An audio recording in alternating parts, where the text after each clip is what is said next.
Mons, tuloy-tuloy po tayo. Naman sa presyo ng mga bilihin sa mutya ng Pasig Mega Market at damdaning anawin. Kaugnay sa 20 pesos per kilo na bigas mula kay Nolan Ariola.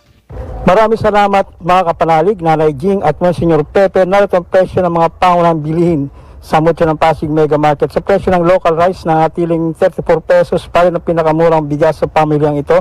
Special rice 43 hanggang 45 pesos. Sa presyo ng kaning baboy, kasim 390 pesos kada kilo, liempo 450, manok 180.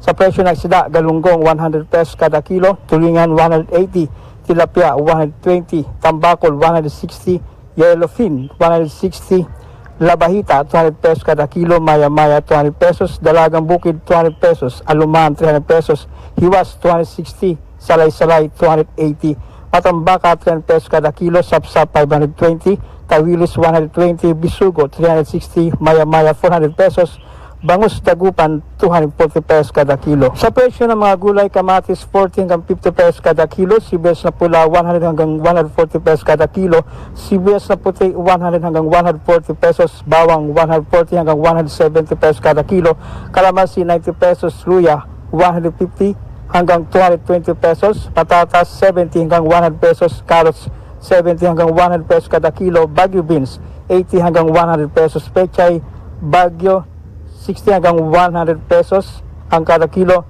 pechay Tagalog 100 pesos, sayote 40 hanggang 50 pesos, kalabasa 25 hanggang 30 pesos kada kilo, sitaw 70 hanggang 100 pesos, ampalaya 60 hanggang 80 pesos kada kilo, talong 70 hanggang 100 pesos kada kilo, siling pula 80 pesos hanggang 100 pesos, repolyo 100 hanggang 140 pesos kada kilo, broccoli 200 hanggang 300 pesos ang kada kilo.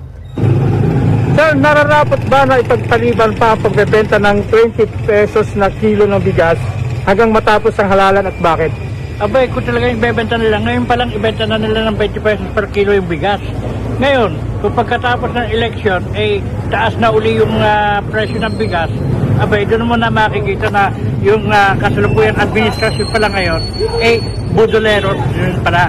Dapat kasi, pagka sinabing ibaba ang presyo, dapat panatiling nasa baba yung presyo. Kasi kung magagawa nila ngayon ng ilang days lang na halagang 20 pesos lang, dapat magawa rin nila yun ng mahaba-habang panahon. Hindi yung pakitang tao. Mahirap yung nung nakaraan, budol na inabot ng tao. Tapos yan, yung kasalukuyang administrasyon magiging budol pa rin. Hindi maganda po yun. Yan ang tinig ni Mang Erwin. Immaculate Conception Cathedral ang pinakamalapit na simbahan sa mutya ng Pasig Mega Market. Ang lagiang paalala ng simbahang Katolika, basta't mabuti kang nilalang kahit gaano kabigat ang problema, gagawa ng solusyon ang Panginoon Diyos. Para sa Veritas 846, ang radyo ng simbahan, ako inyong kapanalig, Nolan Ariola, sumainyo ang katotohanan. Veritas Pilipinas. Proteksyon ng mga bata kontra tigdas, polio, tetanus, Hep B at iba pa. Kaya magpabakuna. Ang mga buntis magiging ligtas sa banta ng tetano at diphtheria. Kaya magpabakuna. Ang mga lolo at lola malalabanan ng flu at pulmonya. Kaya magpabakuna. Ang bakuna ay ligtas at epektibo. Kumonsulta sa inyong healthcare worker. Kaya magpabakuna dahil bawat buhay mahalaga. Bakuna sa lahat, kayang-kaya. Dahil sa bagong Pilipinas, bawat buhay mahalaga.